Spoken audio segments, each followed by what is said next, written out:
Inilarga na naman ang lola mo. At isinama pa nila si Leah, ang minamahal na girlfriend ni John Lloyd. Bakit kaya?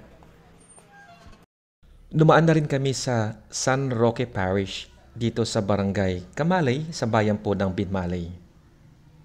At ito naman ang maganda nilang parish secretary. Ito po si John Lloyd, ang pinuntahan namin.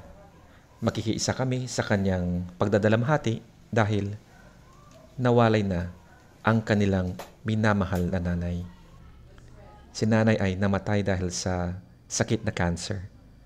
Kaya andito kami para makiisa sa kanila para ipadama namin sa kanila ang aming pakikiramay.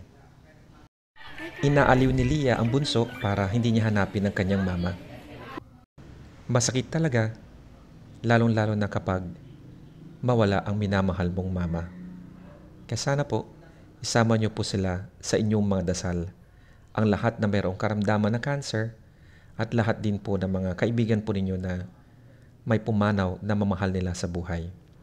Sama niyo rin po sana sa inyong dasal ang kaluluwa ni Nanay Carlene. Salamat po.